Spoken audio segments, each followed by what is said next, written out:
As we are aware, I am proud to say that student community is the building block of our nation.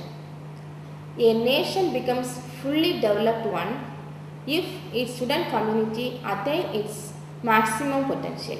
Entrepreneurship plays a crucial role in developing a nation. I always think that students have to be taught awareness on entrepreneurship so that they reach their goals and bring laurels to the nation. To achieve that, our college can take up these activities, providing mentorship through individuals for students launching their startups, through conferences, seminars, newsletters, panel discussion and social function which will open the door of business community to the students. Raising awareness about entrepreneurship, its potential as a career path and the motivation to follow this pathway. Training students in the skills needed to set up and operate a business and manage its growth and development. And developing the entrepreneurial ability to identify and exploit opportunities. Most importantly, students have to be inculcated with the social responsibility to become a good and ethical entrepreneur. Thank you. Good morning. Sachin Bansal and Benny Bansal, the founders of Flipkart. The amount of awe attached to these two names are so immense, and the reason behind is the entrepreneurial idea that they had. And today, I welcome you all on behalf of Sanguine Entrepreneurs, ESEL, Panimalar Institute of Technology, to this interview session. And for that, today we have with us Professor Jayanti, Panimalar Institute of Technology. We welcome you, ma'am. Good morning, Vivek. Fine. Let's get on to the question. Ma'am, do you feel that a management degree is necessary for me to venture into my own business? It's a good question, Vivek, but my answer would be yes and no. Okay. In the sense, no, to dream about venturing into a business and become an entrepreneur, you don't need a degree actually. I can give you an example, Mr. Dhirubhai Ambani, who had only 1 rupee in his hand and a big dream of rewriting the corporate history of India. Yes. But what was his education? A matriculation. So to dream about it, you don't need a degree, but to sustain and to develop, and if you want to become a numero uno in your own business, it's always better have a good educational background. So it's better you have an MBA degree. Now you have entrepreneurship MBA given by most of the colleges all over the world. They provide you a good understanding on market research, because any product you develop, it has to reach the people. How to reach the people? You have to do a lot of research in the market. So you have been taught to do market research, and to come out with a product and to become a good business, you need a lot of capital inflow. So how to bring in capital inflow? The financial accounting, it's been taught in the MBA degree, and a good teamwork is very essential, right? And leadership quality. These type of attributes you can always get by going in for a good MBA degree. So I can always say yes if you want to sustain and if you want to become a numero uno in your business activity. Yes. Thank you, ma'am. Thank you, Vivek. It's a very good opportunity for me to interact with you, and thank you, audience. Thank you. The second person we have today with us to interview session is Mrs. R. Rajeshwari, Panimalar Institute of Technology. She's been into the field of teaching for past 17 years and has been in association with more than 15,000 students, which makes her the perfect person to ask questions to. We welcome you, ma'am. Nice meeting you. Thank you, ma'am. Last question to you, ma'am. Are entrepreneurs born, or do you think they are made? They are made. It's not like everybody is born an entrepreneur. We are born equally. Yes. But we are going to die differently. Well said, ma'am. Okay, so it is all, they are all great. They should be trained. I feel that they should be trained. The students have to be trained. The training has to start from the first year itself, so that they will come to know. That is what I said, it is the duty of every college actually. It is the duty of every college to train the students.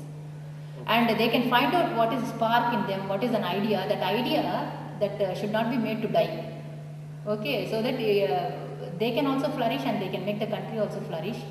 if they execute that idea only, but they can expose the students to the competitions also. So how can they come out of the competitions? So it is not they are born or something. Nobody is born great or something. They have to be And made, they have and to be the made. assistance that a college will have to give the students is Definitely, very important. Very important. Thank you, ma'am. It was quite a lot of information gathering from you. Thank you, ma'am. And the next person that we have with us today is Dr. M.P. Chitra, HOD EC Department, Panimalur Institute of Technology. She has 25 years of experience in teaching, and she is the main person behind organizing ECEL at our college, Panimalur Institute of Technology. We welcome you, ma'am. Good morning. Good morning, Vivek. Do you think that capital plays an important role in making one an entrepreneur? It is a king of everything. But for this question, I want to compare this with chess. So the chess, for winning the chess, we know very well the king is important. But without other soldiers, other thing, we can't save the king. So that is the thing. This is the king of entrepreneurship. But without other, that is innovation, creativity, money, communication skills, problem solving. Without this, you can't make the success. Very well said, ma'am. Now, one last question. We know that you know so much about business and entrepreneurship. Then why did you take up your career to be an entrepreneur, and why did you become a professor, ma'am? So for this question, this is a good question. That is, for this question, I am not saying as a professor. So as a lady, I want to say the answer for this. That is, entrepreneurship is a male dominating. I am not saying that male dominating, but only for 20% of the entrepreneurs are women. Remaining 80% are male in worldwide. When I completed my UG 25 years back, only 5% are women are entrepreneurs. Remaining 95% are male. So I think this is due to that is social and cultural barriers, especially in India. So even me, that is family background, finance background, everything. Okay. So that is ladies has to take care of the family. So when you go job only morning 8 to evening 5 o'clock, that is enough. But when you do the entrepreneurship all the time, so 24 hours you have to spend a lot of time for an entrepreneurship. That is not, we can't spend more time to the family. So with that family background, without the social barrier, so actually that time I didn't choose the entrepreneurship as a career. But what now I feel is that after 25 years, that 5% can be increased to 20%. Why not? That is after 10 or 20 years, why not this will be equal 50-50? So that's why in our college, in ECEL, not only the boys, all the many girls also as a member of that ECEL. So that is my aim, to make the women also to enter into this field. And moreover, as an HOD of EC department, you've been consistently working with students and guiding them over the years, isn't it? That's a good way to, improve the entrepreneurship skills in students. Thank you, ma'am. It has been nice speaking to you, and thank you. Thanks for your time. And now we have with us Professor M. Prem Kumar, Panimalur Institute of Technology, with us for this interview session. We welcome you, sir. Hello, Rick. Well, sir, can you tell us in brief about an entrepreneur who initially failed in his attempt, but eventually bounced back and succeeded? Yeah. Well, I would rate, being an engineer by profession, I would rate Thomas Alva Edison as the entrepreneur who failed initially. So, as per reliable sources say that Thomas Alva Edison failed 9,000 times or 10,000 times, and then only he succeeded. Although he was not the first one to bring out an electric bulb, it was previously proposed by Alexandra Volta. So he was the first one to give an incandescent lamp to the common public and the common people. So it was only after the work of Thomas Alva Edison the electric bulbs were made available to the country people. And moreover, Thomas Alva Edison is a person with a physical disability. So we came to know that Thomas Alva Edison has deafness. So, and moreover, he has some other physical health problems. In spite of all those hazards and all those difficulties, he proposed a lot of patents and he did a lot of inventions. So I think Thomas Alva Edison is the one which we need to take as the role model for all our engineers, and we need to follow Thomas Alva Edison, the entrepreneur who we need to follow. we can, with very great feeling, rate him as the best, because he is the one entrepreneur who not only invented but also knew how to commercialize his invention. Yeah. So great respect to him, sir. Sir, one last question. Having said all this, we've been asking this question to all. Knowing so much about business, why did you land up in teaching profession instead of planning an entrepreneurial venture? And were you not aware of the opportunities you had once you completed your education? It gives me immense pleasure for this teaching field. Maybe regarding entrepreneurship, maybe I'll take up entrepreneurship if I am comfortable in the future years to come. So for sure I'll be an entrepreneur. For sure I'll be a good teacher. So I'll serve the society and the nation. Yes, we too hope you to become a good entrepreneur, and we wish you all the best of luck, sir. Thanks. So it was nice speaking to you, and thanks for your time, sir. Thank you very much. Welcome, sir.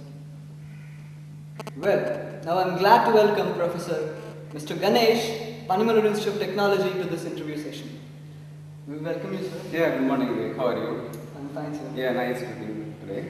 Thank you, sir. Sir, before we get on to the questions, I have one general question for you, based on cleanliness. People started talking a lot about Swachh Bharat Abhiyan that took off late. Yes. Do you feel this endeavor can succeed on a longer run?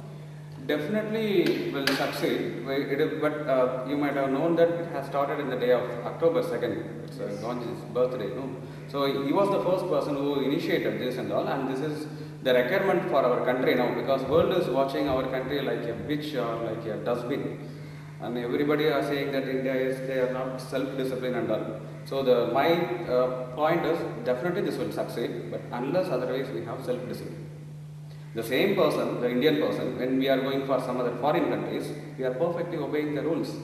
Then why not here?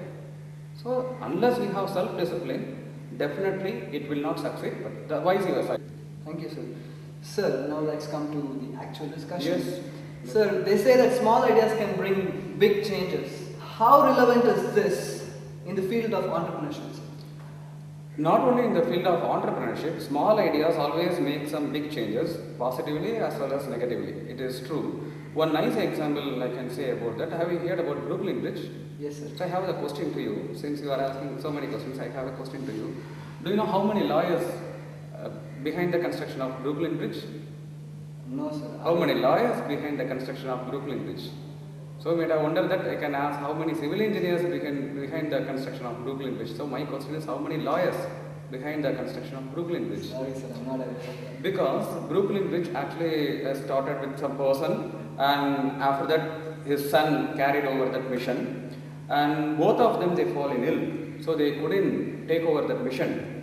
And the particular person's wife, she was a lawyer.